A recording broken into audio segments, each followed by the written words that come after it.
YouTube, it's Catherine, and I'm here to show you all of my tips and tricks for Disneyland. I absolutely love Disneyland. It's my favorite place in the entire world. Even my text message tone on my iPhone is the same as the entrance gate. It goes like that, just to remind me of Disneyland. It's absolutely my favorite place. And I went there for my Sweet 16 just a few weeks ago, so I'm going to show you updated everything. So it's going to be 2012 version. I'm going to be looking down at this page. I've typed up a bunch of tips and tricks, so if my eyes go down, do not take it disrespectfully. I'm also wearing my Mickey ears. I'll talk about that later. If this is your first time going to Disneyland, you're going to want to favorite this video because it has everything you're going to need, and you don't want to wander around lost for a whole day of Disneyland. You're going to want to know the tips and tricks and everything and feel like you've been there multiple times, even though you are going there for the first time. Also, if you are going there for the first time, not a lot of people know about this, but you can get pins at the town hall or information booths like in California Adventure. I got one for my birthday. It looks like this, but they have first-time pins. So and they're free. They're totally free. And they're really cute, and it makes your day so much more special because every time you pass a worker, they will say happy birthday to you. Or, if you're wearing the first time, they'll probably say something, like, oh, welcome, or something like that. And stay tuned for the reason why I didn't wait in line for more than 15 minutes on the busiest day of the year, which is New Year's Eve, when they had to close down the park after like 5 o'clock because it was that busy. I never waited in the line for more than 15 minutes, and you're going to want to know why.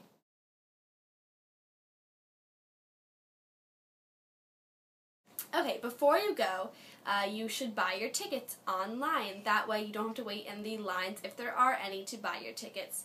And I would say when you're going to Disneyland, you should go infrequently. Don't go, every month or every couple of months. If you live in LA, it's not going to make it as special an experience. It's going to be, a normal amusement park you go to. I would try to make it either a tradition that you go every Christmas or, the first week school gets out or something like that, or surprise your kids for their birthday or, some holiday. For teens and kids older than about 10, I would suggest getting a 2-day park hopper.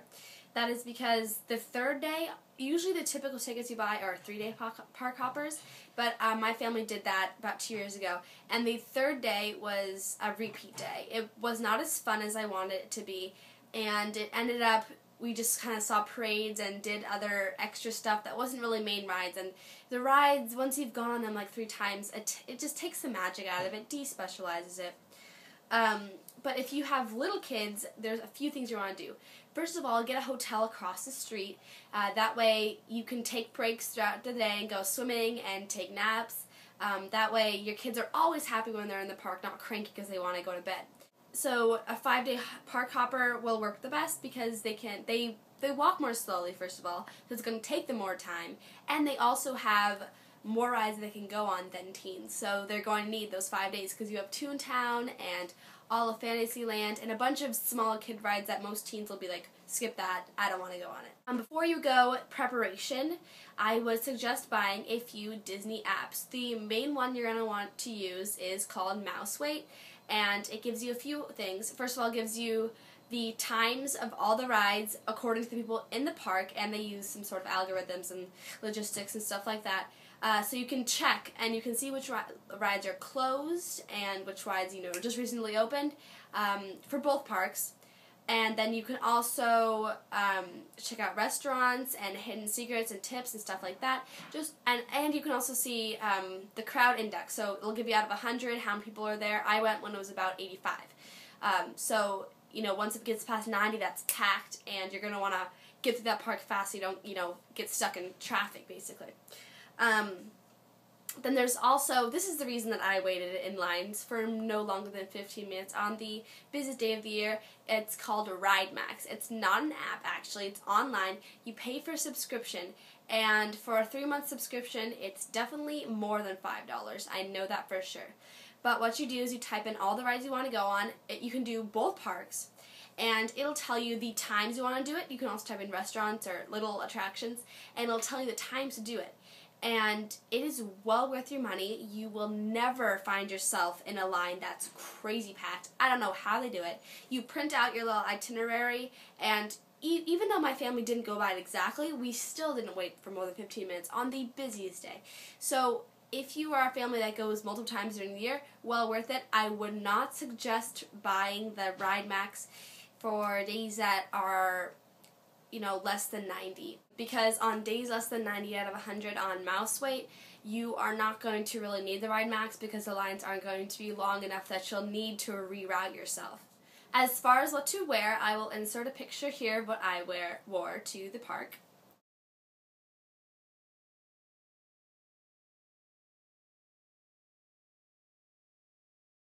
That day, it was about 75 degrees. In the morning, it was so cloudy. Then, of course, we stayed throughout the day, and it got super sunny. And then in the nighttime, it was chilly again. So that's why I would consider wearing layers. I wore a pea coat over a sweater like this, and then a tank top with a scarf, and with rolled-up jeans, and good walking shoes. You're going to want shoes with insoles. Do not wear flip-flops. And no heels, ladies. That's just ridiculous. Don't do that. Also, make sure your outfits have plenty of pockets to put, Fastpasses, tickets, little snacks, anything. And try to take along minimal baggage because it's really not fun slugging around a backpack all day and trying to figure out how to fit it in the rides or in cubbies. It's just a mess, so try not to bring, any luggage, basically. I didn't bring any. My mom and my friend did both bring backpacks. But, yeah, I would try to fit everything in one backpack if you could. Also, about these babies. I bought these about 2 years ago. They have many shops. The best hat shop is the Mad Hatter, but of course there's the Emporium on Main Street, which is the biggest store. But these are sequins. They have new versions now that are not flat like this. They're actually poofy. And they have lots of colors and just little bows. Mickey ears, I did not have them for the first 10 times I went to the Disneyland. But after getting them, they make the whole experience more special. And when you're taking pictures, it just looks like you're in Disneyland, and it completes the experience. And people just think you're overall more happy and cute, and I just like it. So definitely make the investment, even though they are expensive. Get your whole family Mickey ears, because that's just so cute. I cannot express how important it is. Okay, now on to when you're in the park, the rides and the Fastpasses. I'm going to explain the Fastpass system first. So Fastpasses are a way to shortcut lines. There is a little section about Fastpasses in the park maps, which you should get. Basically, you go to the ride at, say you're going to Indiana Jones at 11 o'clock, and the line is 70 minutes long. You don't want to wait in that whole line, so you go next door, just next door. There is about 4 machines, and you insert your park tickets. And for every one of those, it'll give you one Fastpass. And if you come at 11 o'clock on, a fairly busy day, it'll say, okay, come back about 2:30 to 3:30. So if you come back within that window, you're going to skip a whole portion of the line and go straight into Indiana Jones. You're going to wait a little while, or maybe not at all, depends on the day. And so how that works is you give up your Fastpass at the time if you come at 2:30. But there is that window. It says 2:30 to 3:30. So I would suggest that you go get another Fastpass at 2:30. A lot of people do not know that you can have more than one Fastpass at once, but you have to wait until 2:30. So at 2:30, I would go to another ride, say Space Mountain, and get yourself a Fastpass for that. And then you go to Indiana Jones. And probably by the time you get out of Indiana Jones, you go on another ride, it'll be time for the next Fastpass. That way you can get as many Fastpasses in as you can. The World of Color is disconnected from the Fastpass if you choose to have a park hopper into California Adventure. So get that as early as you can so that you can get the best seating, because nothing's worse than being confuzzled and getting pushed into the back of World of Color because there's so many people standing and with their cameras and it's hard to see, so you'd want to get a good seat for that. We didn't know that when we went. That was our first time going to World of Color. So just remember that you do not have to wait for when you have no Fastpasses to get one for the World of Color. It's totally disconnected, and those are by the Grizzly River Run for now, I think, for a few months. So when you first go into the park, get there at 8 o'clock. Do that, because that will ensure that you don't wait in your first ride for like 70 minutes, and you can get on some things when they're fast. So what I like to do is when I first go in, I go on the rides that have long lines but no fast passes. The best ride for that would be the Matterhorn. It's closed right now, but when you do that, the Matterhorn, unless they're building fast passes for it, I have no idea. The Matterhorn would be the best option. Other people like to go to Space Mountain, which is, a fairly good idea. That's what I did last time because the Matterhorn was closed. We waited for about 20 minutes at 8:30. So definitely go into rides that don't have fast passes or that you hate waiting for. When you go to California Adventure at 10 a.m. when they open, if that is the time they open, I would definitely go to Toy Story Midway Mania. That ride had a 70-minute wait, no fast pass, and their line is so boring. Rides like Indiana Jones, their lines are actually pretty interesting. Like, they have cool stuff that you can look at, but Midway Mania is just like this huge long line of boring stuff. So go there first, or you might want to pick up a fast pass, then go there, so that by the time you get out, you can go to your other fast pass. Try to get fast passes as frequently as you can. Rides you must fast pass: Hollywood Tower of Terror in California Adventure, Soaring Over California in California Adventure, Space Mountain in Disneyland, and Star Tours in Disneyland. Also, possibly Indiana Jones. The Fast Pass for Indiana Jones cuts out the outside portion of the line. It'll send you straight inside. The outside portion is kind of boring, so you could Fast Pass Indiana Jones. I usually do, but it's not like a necessity. Like Hollywood Tower of Terror, the line is incredibly boring. Same with Star Tours. Soaring Over California is the most boring line. So I would try to fast pass things that have the boring lines. Even if it's a long line and there's things to look at, it'll go by faster. Okay, then another tip for riding the rides is to space out the, big ticket rides, like Space Mountain, Big Thunder Mountain Railroad, things like that. Put in like Dumbo or the teacups in between those so that you don't just stack all of your big rides at the beginning and then have like these tiny rides that aren't as big of a thrill. It kind of despecializes the experience if you just stack them all at the front. Okay, I'm going to tell you all the rides I went on in 15 hours at Disneyland. Take into account that I did go to the parades, I did go to shows, I did eat food, so I had a nice experience. These were just the rides that I was able to go on without stress. No. Space Mountain, no Fast Pass. Autopia, no Fast Pass. Star Tours with a Fast Pass. Goofy's Sky School, which is basically Mulholland Madness, but redid. It's the same ride, though. Toy Story Midway Mania with no Fast Pass. Unfortunately, there is none. It's Tough to Be a Bug Show in California Adventure, yeah. Soaring Over California with a Fast Pass. It was broken down, though. If a ride breaks down, you are able to use that Fast Pass that you had throughout the entire day, so don't worry about that. Hollywood Tower of Terror with a Fast Pass. Big Thunder Mountain Railroad with a Fast Pass. Peter Pan without. Teacups without. Flicks Bumper Cars in California Adventures without. World of Color with a Fast Pass. Indiana Jones in Disneyland with a Fast Pass.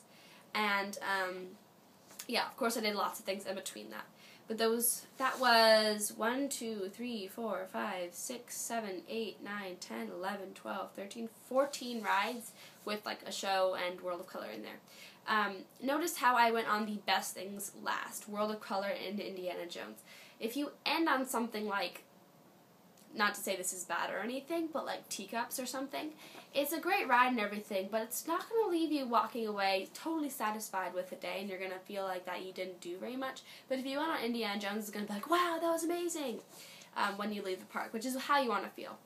Okay, now is food. Take lots of bites so that you don't throw up, because that's going to feel horrible. No one wants to throw up at Disneyland. That'd be, like, horrible.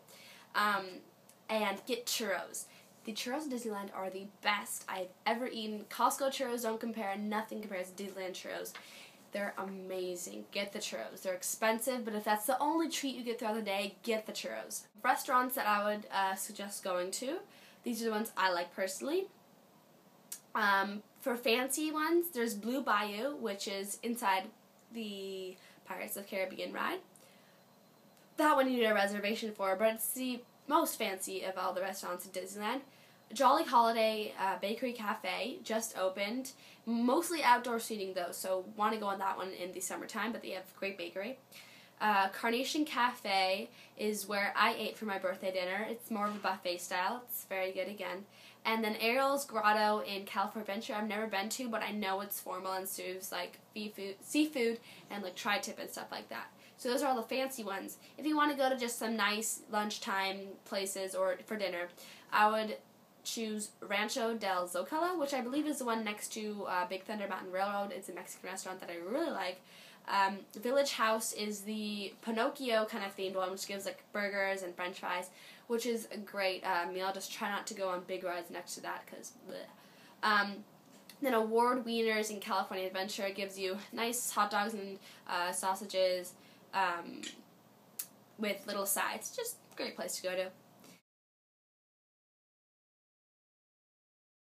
Now for the specialties, hidden secrets, and general tips that I have to give you that don't really fit into a certain category. First of all, do not wait around for parades. Unless you have tiny kids who really love them, I would choose to just walk by them.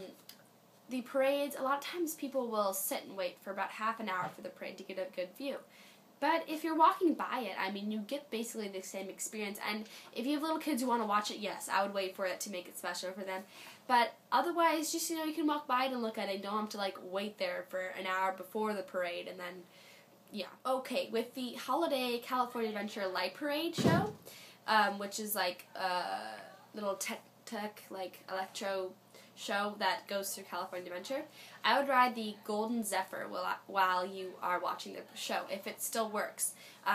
My sister and my mom did that one time, and it turned out to be really awesome because the Golden Zephyr is lifted above and the parade's going by here, so you can see the taller things, and it's a great view, and typically not a lot of people go on it, so you can just sit on the ride for those 15 minutes if the guide that's operating it is nice.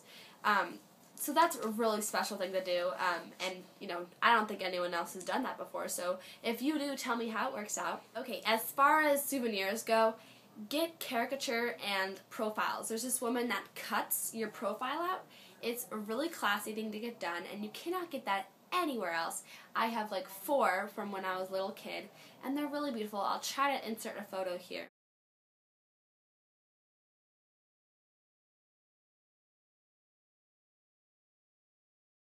Then also the caricatures are way better than any other amusement park I've been to. And it just feels fun to sit there with a friend and get your face drawn.